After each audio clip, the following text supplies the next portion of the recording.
ಸರಿ ನಂಬರ್ ತಗೊಳ್ಳಿ ಡಬಲ್ 9 ಕೇಂದ್ರ ಪಕ್ಕದಲ್ಲೇ ನೋಡಿ. ಇವಾಗ ಎತ್ತಿಸ್ತಾ ಇದೀವಿ, ತಿರ್ಗಾ ಅರ್ಧ ಗಂಟೆ ಆಗುತ್ತೆ. ಹೋದಾದ್ ಮಾಡ್ಬಿಡಿದ್ರು ಎಲ್ಲ ತುಂಬಿಕೊಂಡಿದ್ದೀವಿ ಗಾಡೀಲಿ. ಲಾಸ್ಟ್ ವಾರ್ನಿಂಗ್ ಇದು, ಎಲ್ಲ ನಮ್ ಗಾಡೀಲಿ ಇರ್ತದೆ ಐಟಮ್. ನೀವು ಮಾಡ್ಕೊಂಡು ಬಂದಿದ್ದೀವಿ, ಮಾಡ್ಕೊಟ್ಟಿದೀವಿ. ಎಲ್ಲ 8 ದಿವಸದಿಂದ ಅನೌನ್ಸ್ಮೆಂಟ್ ಮಾಡ್ತಾ ಇದೀವಿ ನಾವು. ನೀವು ಕೇಳ್ತಾ ಇಲ್ಲ. ಇವ್ರ ಇನ್ಸ್ಪೆಕ್ಟ್ ಅವ್ರ ಇನ್ಸ್ಪೆಕ್ಟ್ ರೆಡಿ ಅಲ್ಲ. ಎಲ್ಲ ಗಾಡಿ ತುಂಬ್ಕೊಂಡು ಹೋಯ್ತಾ ಇರ್ತೀವಿ. ಎಲ್ಲ ತುಂಬ್ಕೊಂಡೋಗಿ ಗಾಡಿ ಎಲ್ಲ ಇಟ್ಕೊಂಡು ಹೋಗ್ಬೇಕು. ಪದೇ ಪದೇ ಹೇಳಕ್ಕಾಗಲ್ಲ ನಿಮ್ಗೆ. ಎಲ್ಲ ಸೀಟ್ ಹಾಕ್ಬಿಟ್ಟಿರ್ತದೆ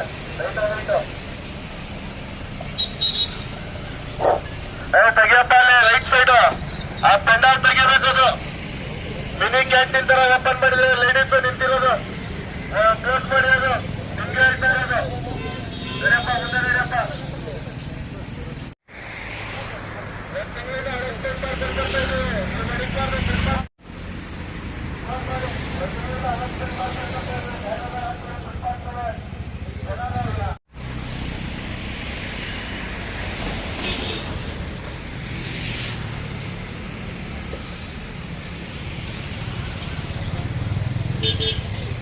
ಯಾರು ವಾಸನೆ ಕುಡಿಯೋರು ಯಾರು ಹೇಳಿ?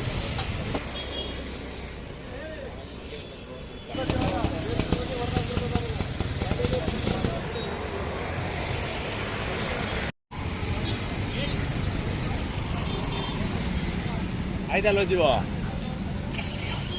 ಒಬ್ಬರನ್ನ ಬಿಟ್ಟರೆ ನೋಡಿಲಿ, ಇವತ್ತು ಇವ್ರನ್ನೆಲ್ಲ ತೆರವು ಕಳಿಸಿದ್ವಿ. ಇವ್ರನ್ನ ಬಿಟ್ಟು ಬೇರೆಯವ್ರು ಬಂದರೆ ಅವ್ರಿಗೆ ಅವಕಾಶ ಕೊಟ್ಟರೆ ನಾವು ಸುಮ್ಮನೆ ಕೊಡಲ್ಲ ನಿಮ್ಮನ್ನ. ಯಾಕಂದರೆ ಒಬ್ಬರಿಗೋಸ್ಕರ ನ್ಯಾಯ ಬೇಕಾಗಿಲ್ಲ. ನಾವೆಲ್ಲರಿಗೂ ಒಂದೇ ಥರ ನಮ್ಮ ಆಟ ಗೌರವ ಕೊಟ್ಟು ಹೋಯ್ತವ್ರೆ ಅಂದರೆ ಬೇರೆಯವರು ನಾವು ಅದೇ ರೀತಿ ಎಚ್ಚರಿಕೆ ಕೊಡಬೇಕು. ಆಮೇಲೆ ಒಬ್ಬರಿಗೊಂದು ಅವ್ರು ಬೇರೆ ಯಾರೋ ಬಂದರು, ಅವ್ರು ಏನೋ ಮಾಡಿದ್ರು, ಅವೆಲ್ಲ ನೀವು ಯಾವುದು ಇಷ್ಟಬೇಡಿ. ಕಾನೂನಾತ್ಮಕವಾಗಿ ಸಂವಿಧಾನಬದ್ಧವಾಗಿ ಕೆಲಸ ಮಾಡಿ. ಸಾರ್ವಜನಿಕರಿಗೆ ತೊಂದರೆ ಆಗಬಾರ್ದು ಅಂತ ಪ್ರತಿಯೊಬ್ಬರಲ್ಲೂ. ಈಗ ಅವರೇ ಉದಾಹರಣೆ, ಅವರು ಹೋಟ್ಲ್ ಇಟ್ಟಿಲ್ಲ ತಿಂಗಳಲ್ಲಿ ನಾನು ಹೋಟ್ಲ್ ಓನರು. ಇದೇ ನ್ಯಾಯದಲ್ಲಿ ಏನೋ ಒಂದು ಅಪಘಾತ ಆಯಿತು, ಅವ್ರಿಗೆ ಯಾರು ಹೊಣೆ? ನಾನು, ಬೇರೆಯವರು, ನಾನೇ ತಾನೇ ಹೊಣೆ. ಕುಟುಂಬ, ಸಂಸಾರ, ಜೀವ ಎಲ್ಲಕ್ಕೂ ಒಂದೇ ಅಲ್ವಾ? ಆ ಜೀವಕ್ಕೆ ಮೌಲ್ಯಗಳಿಗೆ ಬೆಲೆ ಕೊಡಬೇಕಲ್ವಾ?